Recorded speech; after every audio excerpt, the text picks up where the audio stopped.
지금 이 시각 여러분이 주목하는 뉴스 만나보겠습니다. 중국발 최악 황사가 한반도를 뒤덮었습니다.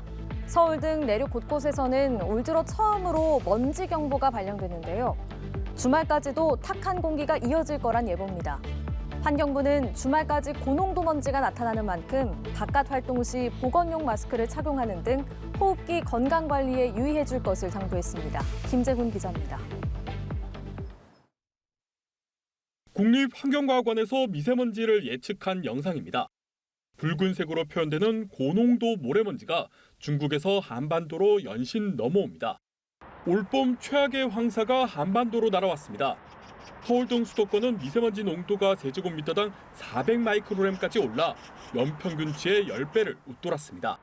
서울에서는 올 들어 처음으로 미세먼지 경보가 발령됐습니다. 불청객 황사의 영향으로 전국 대부분 지역에서 종일 미세먼지 농도가 매우 나쁨 단계를 보이겠습니다.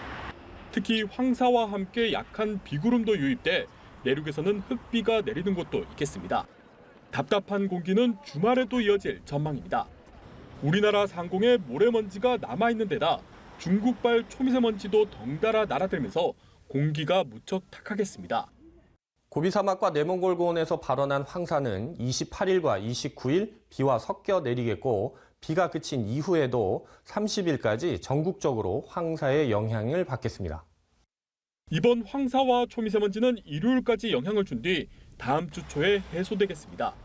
환경부는 주말까지 고농도 먼지가 나타나는 만큼 바깥 활동 시 보건용 마스크를 착용하는 등 호흡기 건강 관리에 유의해 줄 것을 당부했습니다. 연합뉴스 TV 김재훈입니다. 내년도 최저임금 결정 논의가 곧 시작됩니다. 올해분 인상률이 역대 두 번째로 작았던 만큼 노동계가 상당폭 인상을 요구할 걸로 보이는데요. 만약 이번 인상률이 1.4%, 140원만 되더라도 최저임금은 10,000원 선을 돌파합니다. 김종선 기자입니다. 노동계 최대 관심 사안 중 하나인 내년도 최저임금 논의가 출발선상에 오릅니다. 최저임금법에 따라 고용노동부 장관은 오는 31일까지 최저임금위원회에 심의를 요청하고 위원회는 90일 내에 장관에게 내용을 제출해야 합니다. 지난해 논의의 경우 경론 끝에 역대 최장인 110일이 걸렸는데 올해 역시 합의가 쉽지 않아 보입니다. 지난해 논의에서 노동계는 최초 요구안으로 시간당 12,210원을 제시했지만 위원회의 결정은 9,860원이었습니다. 인상폭 2.5%로 2021년 기록한 1.5%에 이어 역대 두 번째로 낮은 수치였습니다. 이번에 인상률이 1.4%, 140원만 되더라도 최저임금은 10,000원 선을 돌파합니다. 노동계는 현 최저임금의 물가 상승률이 제대로 반영되지 않았고 열악한 노동 환경을 개선해야 한다며 상당한 인상폭을 요구할 전망입니다. 반면 사용자 측은 소상공인, 자영업자에게 미칠 타격을 이유로 보수적으로 협상에 응할 가능성이 커 보입니다. 최저임금을 업종별로 달리하는 방안을 놓고도 극한 대치가 예상됩니다. 앞서 돌봄 노동자들의 최저임금을 낮추는 방안이 담긴 한국은행 보고서를 두고 최근 이정식 고용노동부 장관이 최저임금위원회에서 수용성 높은 결론을 낼 것이라 평가하자 노동계가 반발했습니다.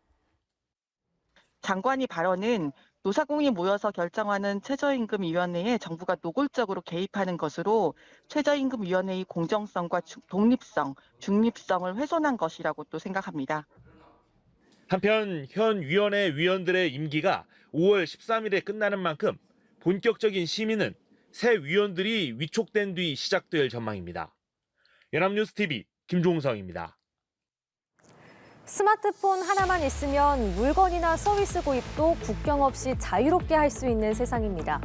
요즘은 중국 온라인 쇼핑 업체의 한국 진출이 매서운데요. 싼 값에 혹할 수도 있지만 관련 소비자 피해 사례가 급증해서 주의가 필요합니다. 지난해 해외 물품 직접 구매 관련 소비자 상담은 2배 넘게 폭증했습니다. 보도에 서영석 기자입니다. 한국 시장을 잠식 중인 중국 알리익스프레스. 호랑이 캐릭터 발매트를 7,000원대에 팔고 있는데 우리나라 캐릭터 상품을 베낀 짝퉁입니다. 지난해 대대적인 한국 시장 확장을 예고하며 짝퉁 근절을 외쳤지만 말뿐이었던 겁니다. 값은 4분의 1이지만 절대 사지 말라는 구매 리뷰가 눈에 띄는데 이 같은 소비자 피해는 늘고 있습니다. 지난해 국제거래 소비자 포털과 137이 소비자 상담센터로 들어온 국제거래 소비자 상담은 모두 19,418건으로 1년 전보다 17% 늘었습니다. 배송 대행과 구매 대행 관련 건수는 줄어든 반면 소비자가 직접 해외 온라인 플랫폼을 이용하다 생긴 문제 상담은 69% 늘었는데 이 중 물품 직접 구매 상담은 136%나 폭증했습니다. 항공과 숙박 같은 해외여행 부분을 제외하고 나면 의류와 신발 관련 피해가 가장 많았고 가방과 시계 같은 신변용품 그리고 IT 가전제품 상담이 한 해 전보다 30% 넘게 늘었습니다. 피해 유형은 취소나 환급 지연, 거부가 39%로 가장 많았고 배송 불만, 가격 문제 등이 뒤를 이었습니다. 국제거래 소비자 포털을 소비자원에서 운영하고 있는데요. 소비자원 137이 소비자 상담센터에 상담을 접수하실 수도 있고요. 상담을 접수하신 후에는 국내 사업자 동일하게 피해 구제와 분쟁 조정을 진행합니다. 거침없는 중국 이커머스의 확장 앞에 싼값에 혹했다가 피해를 보는 소비자, 속절없이 저작권을 침해당한 국내 중소기업은 더 늘어날 것으로 보입니다. 연합뉴스 TV 서영석입니다. 모스크바 공연장 테러 사건의 배후에 우크라이나가 있다고 주장해온 러시아가 연루 증거를 확보했다고 밝혔습니다. 조사 결과 테러범들이 우크라이나로부터 상당한 액수의 돈과 암호화폐를 받은 걸로 드러났다고 주장했는데요.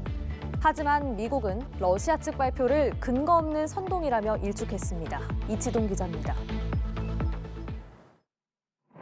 지난주 모스크바 공연장 테러 참사, 배후 세력을 두고 러시아와 미국 간 신경전이 치열합니다.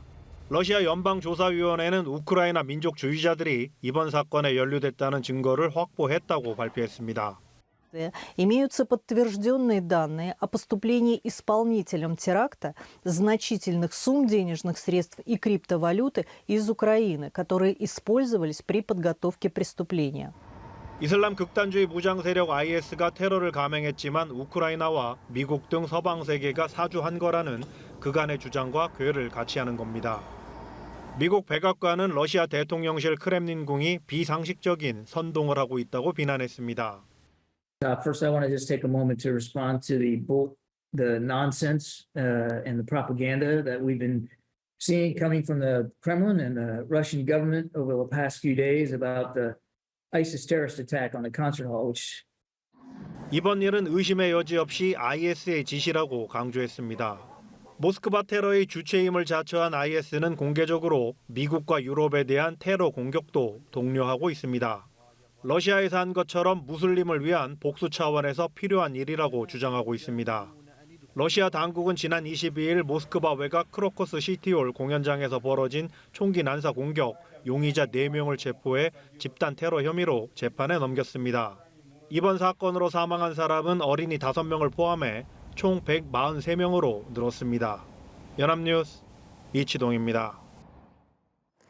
오는 11월에 치러지는 미국 대선에서 재선을 노리고 있는 조 바이든 대통령을 위해 전직 대통령들이 나섰습니다.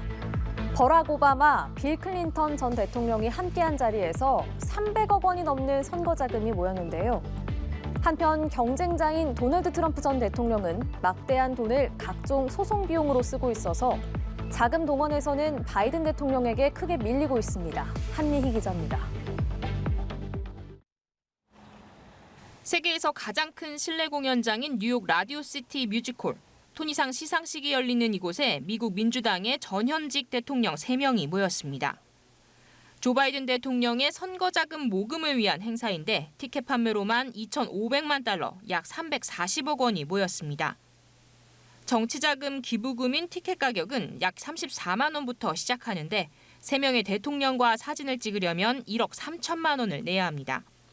돈을 더 내면 질 바이든 여사가 행사 뒤에 진행하는 파티에도 참석할 수 있습니다. 바이든 대통령이 이번 행사로 모금한 정치 자금은 경쟁자인 도널드 트럼프 전 대통령이 2월 한 달 동안 모금한 것보다 500만 달러 더 많습니다. 각종 민영사 재판을 받고 있는 트럼프 전 대통령은 소송 비용으로 막대한 돈을 쓰고 있어 자금 동원에서는 바이든 대통령에게 크게 밀리는 상황입니다. 지난달 말 기준으로 바이든 대통령은 1억 5,500만 달러의 자금을 보유했지만 트럼프 전 대통령은 3,700만 달러에 불과합니다. 바이든 캠프는 상대 후보와 달리 우리가 모금한 돈은 유권자에게 쓰일 예정이라고 밝혔습니다. 파산 위기에 몰린 트럼프 전 대통령은 최근 자신의 소셜미디어 트루스 소셜을 성공적으로 우회 상장해 자산을 크게 불렸습니다. 지지자들의 적극적인 주식 매수에 한때 트럼프 전 대통령의 지분 가치가 7조 원까지 오르기도 했지만 사흘째에는 주가가 6% 넘게 빠졌습니다. 트럼프 전 대통령은 지난달 금색 운동화 트럼프 스니커즈를 내놓은 데 이어 성경책 판촉까지 나서는 등 자금 확보에 안간힘을 쓰고 있습니다. 연합뉴스 한미입니다.